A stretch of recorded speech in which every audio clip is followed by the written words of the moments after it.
What if the pattern you're seeing again isn't a sign that you've gone backward? What if you're being given an opportunity to see something you couldn't see before, from a completely different angle, from a completely different level of consciousness? Have you been noticing a thought that keeps looping, an emotional response that feels strangely familiar, a relationship dynamic that you've worked on before and yet somehow seems to be showing up again? Maybe you're thinking, oh, seriously? This again? Or perhaps there's another part of you saying, oh yeah, I recognize you. I've been hoping you'd go away. If that's happening, you're not alone, and you may actually be right on track.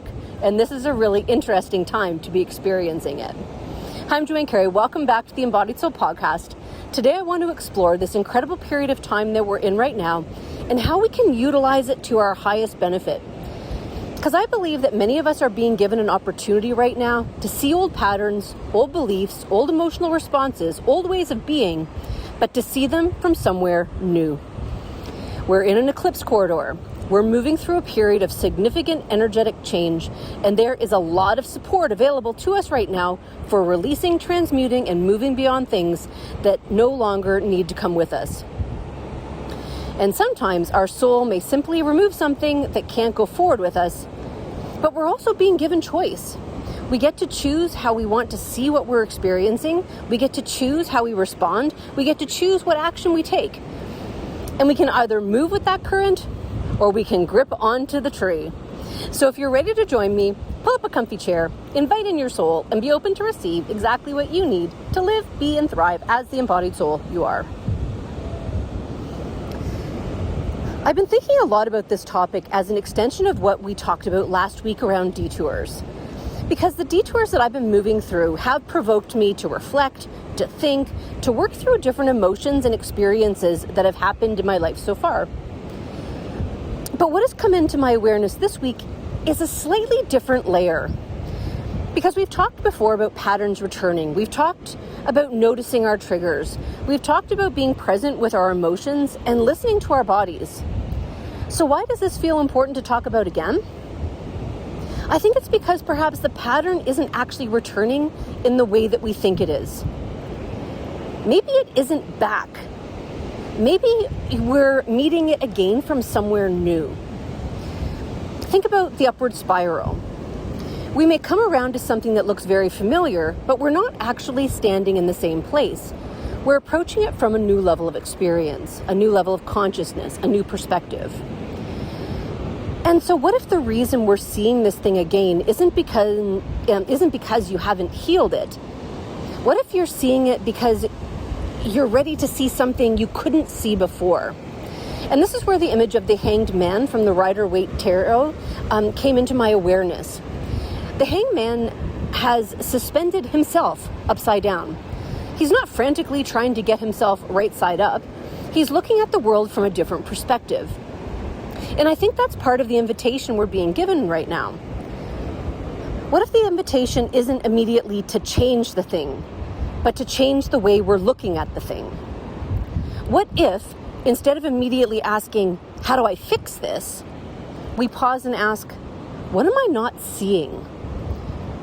What would this look like from another perspective? What am I being invited to see with new eyes? And maybe the answer comes, or maybe it doesn't come immediately, and that's okay too. Because there's something else I think we can get caught in.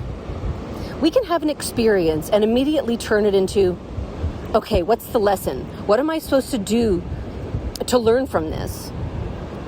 I know I learned this at some point. Everything is a lesson.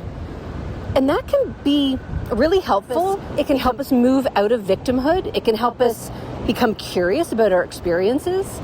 It can help us recognize that our experiences can teach us something. But I think there's another layer available to us as we lift in consciousness. Maybe everything doesn't have to become a lesson. Maybe the opportunity is simply awareness. I see that I'm doing that again. I see that I'm trying to control how this person behaves. I see that I really want them to respond in the way I want them to respond. Isn't that interesting? That awareness itself is valuable. You don't necessarily have to turn it into a 5-step spiritual process. You don't have to sit down and say, okay, universe, what is the deep soul lesson here? Sometimes you just notice, and then you become curious. Why did that affect me so strongly? That's the doorway. And this is where I think the difference between awareness, action, control, and allowing become really important. Awareness isn't the same as action. You can become deeply aware of something and not know what to do yet. Action isn't the same as control. You can take the step that is yours to take without trying to control what happens afterward. And allowing isn't the same as passivity. You can allow something to unfold while still participating fully in your life. Sometimes allowing means sitting still. Sometimes it means resting. Sometimes it means giving yourself space and stillness and inquiry. Sometimes it means letting an emotion move through you.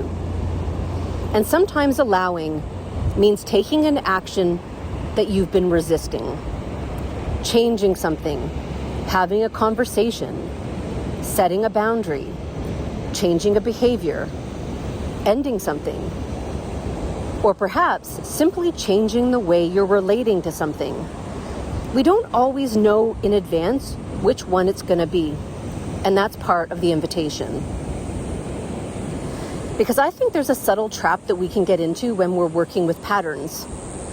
Let's say you're having a difficult interaction with somebody. Maybe you don't like how they're treating you. Maybe you don't like the way they're responding. Maybe you keep thinking, if only they would behave differently. And then we hear the spiritual teaching, everything is a reflection. Everything is a reflection of something we're holding on the inside. And we can unconsciously turn that into, okay, if I release my pattern, then they'll change. If I do this right, they'll finally treat me the way I want them to. And sometimes, yes, our shift in response may change the dynamic. But sometimes it won't. Because other people have free will. They're their own beings. They get to be who they are. And the invitation isn't necessarily to figure out how to make them become the person we want them to be. Maybe the awareness is simply, I see that I want them to behave the way I want them to behave. I see that I'm trying to control their response. Interesting. Can I let them be who they are? And then, what do I need to do, say, or choose in order to allow them to be who they are? Maybe the answer is to communicate differently. Maybe it's a boundary. Maybe it's changing your own response. Maybe the relationship changes. Maybe it doesn't. Maybe they're not for you. Maybe you need to walk away.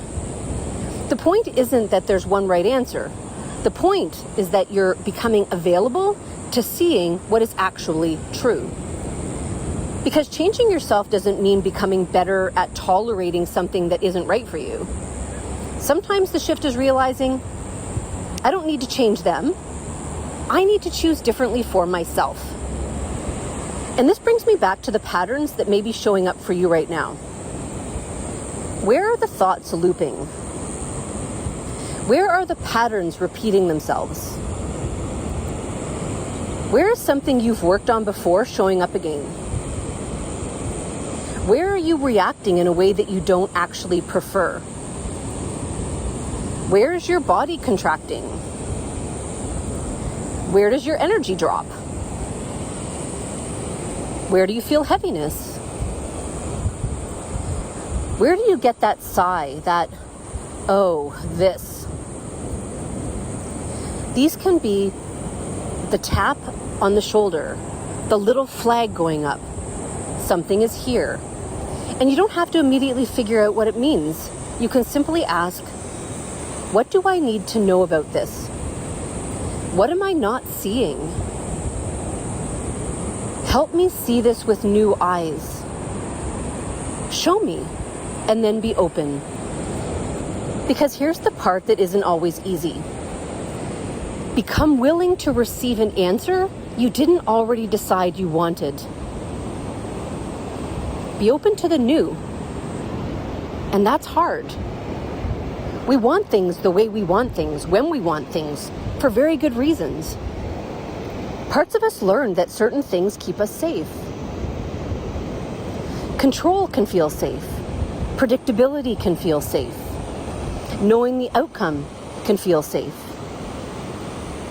Being needed can feel safe. Having enough money can feel safe. Knowing that someone loves us can feel safe. Knowing what is going to happen next can feel safe. And so when we're being invited to loosen our grip, some part of us can say, but if I let go of this, what protects me?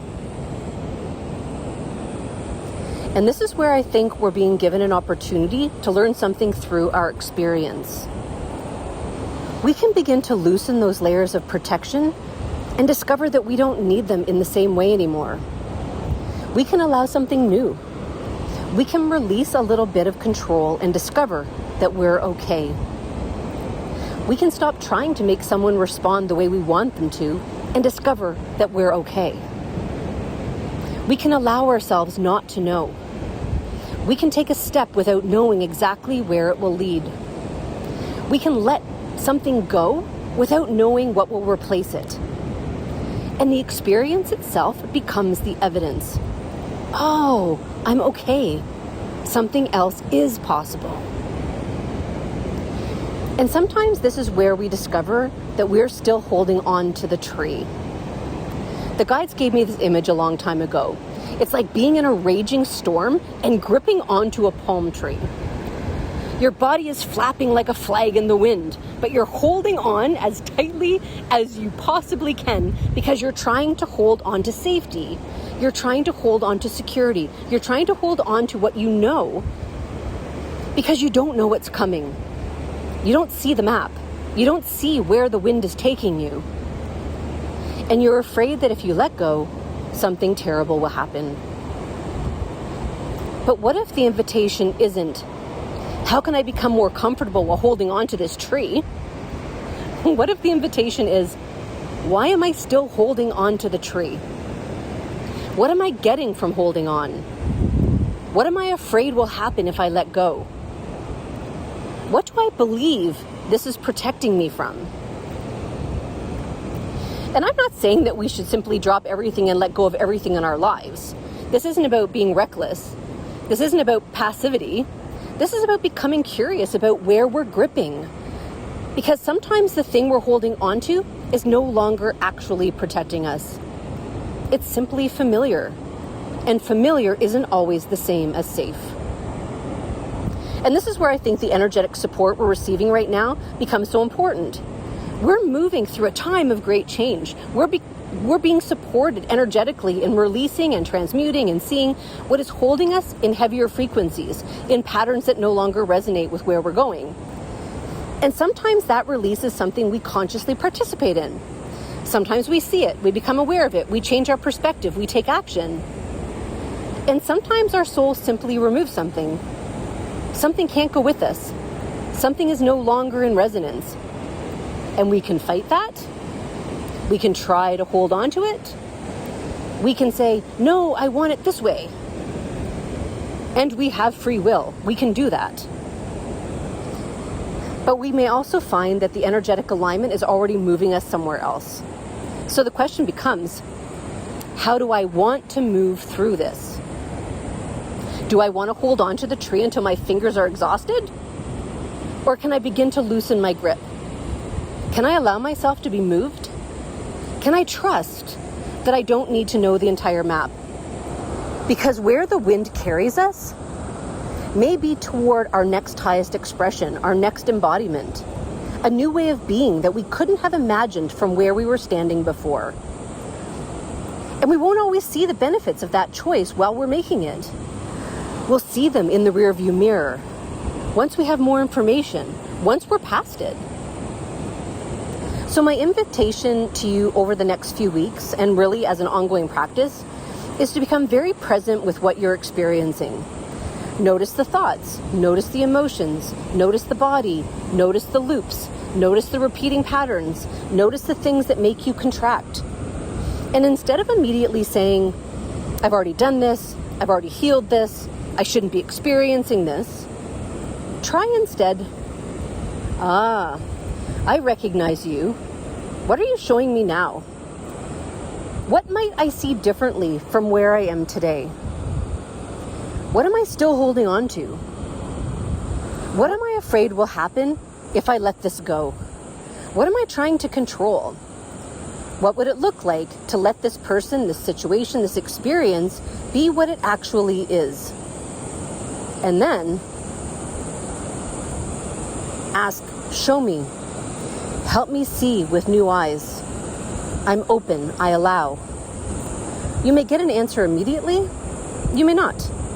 You may discover that there's an action you need to take. You may discover that there's nothing you need to do right now. You may discover that the thing you thought you needed to change isn't actually the thing that needs to change. And that's okay. There is no right or wrong way to move through this. Trust yourself. Trust your inner knowing. Give yourself enough stillness to hear it. And don't judge yourself if it doesn't happen as quickly as you'd like, because remember the spiral. You're not necessarily back where you were. You're meeting it from somewhere new. And perhaps this time, you can see something you couldn't see before. And I want to say something else because I know people are tired. I know we're tired of processing. We're tired of releasing. We're tired of looking at ourselves. And sometimes we can even turn that into another thing we're supposed to do. Another spiritual assignment. Another thing to work on. But you don't have to turn every experience into a spiritual assignment. Sometimes you just need rest. Sometimes you need to change your routine. Sometimes you need to take care of your body. Sometimes you need to do something completely unrelated to your spiritual growth. And sometimes you simply need to be with what is. The energetics may be supporting us enormously right now, but that doesn't mean we need to effort our way through them. This is less about doing more, less about striving, less about forcing, and more about allowing, being present, listening, taking the step when you know, resting when you need to rest, and allowing the next thing to reveal itself. So perhaps this is the shift we're being invited into. Not, why is this happening to me again? But, what can I see now that I couldn't see before? Not, how do I make this person change, this circumstance change? But, what is this showing me about my own response, my own choices, and what I want for myself? Not, what is the spiritual lesson I'm supposed to learn? But, what am I aware of now? And not, how do I make this outcome happen?